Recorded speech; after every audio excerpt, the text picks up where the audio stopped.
జమిలీ ఎన్నికలు దేశంలో ఒకటి సమయాన్ని వృధా కాకుండా ఆర్థిక భారాన్ని దేశం మీద పడకుండా పూర్తిగా దేశ అభ్యున్నతి కోసం ఉపయోగపడేటువంటి జమిలీ ఎన్నికలు.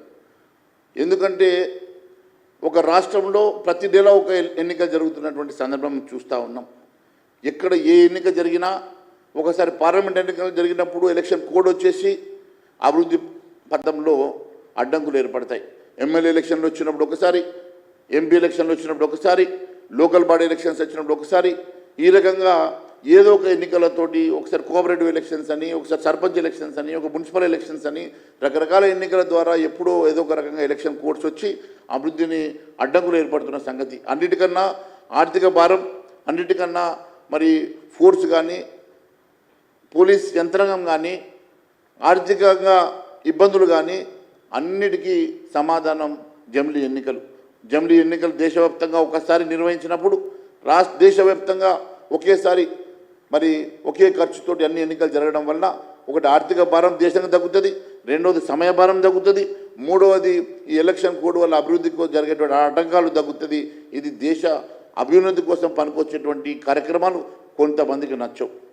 కేవలం ఏ రకంగా దేశం మీద భారం పెట్టాలా, విదేశాలకు వెళ్ళేసి ఏదో ఒక రకంగా అబండాలు వేయాలా, విదేశాలకు వెళ్ళేసి దేశాన్ని తక్కువగా మాట్లాడేటువంటి నాయకులు ఈ రకంగా మాట్లాడతారు తప్ప నిజంగా దేశ అభివృద్ధి కోరుకునేవారు దీన్ని స్వాగతిస్తారని చెప్పి నేను తెలియజేస్తా ఉన్నాను.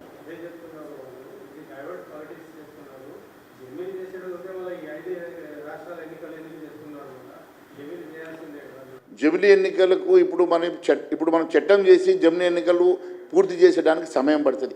అప్పటి వరకు ఎన్నికలను ఆపలేం కదా. ఇప్పుడు ఎన్నికలు ఇప్పుడే మన పార్లమెంట్ ఎన్నికలు జరిగి కేవలం 100 రోజులే అవుతున్నది. మరి 100 రోజులు అంటే ఇప్పుడు 100 రోజుల లోపల ఎన్నికలు జరిగితే ఈ మొత్తం లా వచ్చి మళ్ళీ జమిలీ ఎన్నికలు రావడానికి 5 ఏళ్ళు పడుతుంది కదా. 5 ఏళ్ళ వరకు మనం ఎలక్షన్స్ ఆపలేం కదా.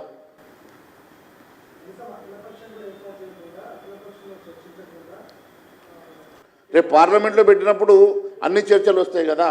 అఖిలపక్షం దేనికి? ఇదేమైనా జీవో కాదు. పార్లమెంట్లో బిల్లు ప్రవేశపెడతారు. బిల్లు ప్రవేశపెట్టినప్పుడు అందరికీ మాట్లాడే అవకాశం ఉంటుంది కదా.